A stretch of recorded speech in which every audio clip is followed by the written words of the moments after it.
KWIZERA Olivier Amadeus uyu numwe mukinyi akaba umunyeza mu cyane ikipe y'Igihugu y'u Rwanda Amavubi akinira ikipe yitwa Rayon Sport subwa mbere yayikiniye akayivamo kongera akagenda kayigarukamo. KWIZERA Olivier Amadeus ibiganiro bye biteye gute ese bimeze bite? Nabonye hari abantu bavuga ngo KWIZERA Olivier ngo yatere Rayon Sport miliyoni 50. Amakuru mfite nuko mu mafaranga KWIZERA Olivier yatere Rayon Sport miliyoni 50 ntazirimo. Miliyoni 50 ntazigize gute ntazirimo. Sibyo?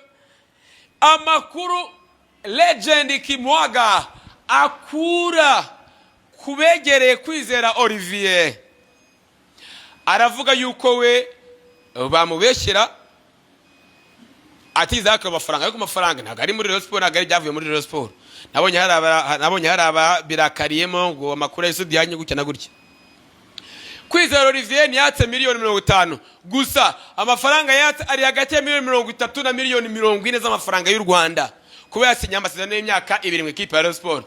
Hari n'amakuru avuga ko Rayon Sport yaba yarapropose umwaka umwe kugira ngo abashe kwagera gute yasinya mu Rwanda igiciro kikamanuka. Ni namba mwatabye kugenda mwumva muvuga ko Rayon Sport ngira imyashaka umunyezamu witwa Ibrahima Dauda Baleli from Bugesera Football Club. KWIZERA Olivier nta gihindutse mwitonde mushobora kubona nibidakunda ngiye mubwiye ngo nta gihindutse hagati yo kuwa 4 ariye ni kwa hagati yo kuwa 3 ejo kuwa 3 nabonye bana mutuwe no muri Genesis Comedy hagati yo kuwa 3 kuwa 4 kuwa 5 KWIZERA Olivier ashobora no guhaguruka mu Rwanda mbere ukajya muri Genesis Comedy. Ayo na makuru ngema ngwaye neza cyane.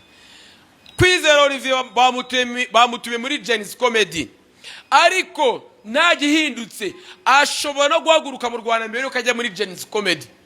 Nimuzatungurwa monye KWIZERA Olivier atanagiye muri Genesis Comedy. Hari ikipe yo hanze irimo yamushaka baravuganye ariko ibiganiro ntibirarangira. Deal ye kuwa 3 kuwa 4 kuwa 5 iraza kwamaza kuba closed. Hanyuma aracyari mu biganiro ikipe yitwa Murera Football Club nayo iramushaka. KWIZERA Olivier nawe arayishaka ariko nta pressure. Bara KWIZERA Olivier n'umutagira pressure. Niyo yaba yahuye n'ikintu kibuje ukondo kabana nyine aratuje nyine maho ngaho. Ariko kabana nyine nta bintu byo gusara cyane birimo. Niwe mu kijisho kuba yibera mu isi abati ngiyewe I don't care. Ati ni cyo kigeni ni swala la muda. Ngiye gahunda zose ndazikurikirana neza cyane. Namenye amakuru ko ikipe yo hanze y'u Rwanda irimo shaka KWIZERA Olivier ndetse ngasho no guhaguruka mbere muri iki cyuma cyo guhaguruka mu Rwanda ajya hanze kuranyizanya nayo. Ariko nimunatungurwa no kumva ikipe yitwa KWIZERA Olivier n'ubundi ibye mu ikipe ya Murera n'ubundi bishyizweho akadomo akaba yasinyira ikipe yitwa Rayon Sport akaba yasinya amasezerano y'umwaka umwe. Ariko barashoka cyane n'imyaka ibi nayo kwagenda yisinyira ariko ni transfer no mpamvu hagenda hazamo kakanu kitwa Kakalum kagenda kazamo neza cyane. Ngira ngo ni ibyange ngenda cyane ku munsi w'ejo urarikiye transfer mu kinyi witwa Byiringiro Jean Gilbert aka Kagege ejo ndakubita uwari hasi muceri ndawunwanga hasi. Ikindi AS Kigali imirasinyisha zamariye ziri gusinyisha ndabwiye ndi mukinyi uri mu ndege arimo araza mu Rwanda aje mu equipe byose kabisa tube in touch ubundi byose biri amahoro. Ndagushimiye cyane nitwa Munyano Eric Karikeza.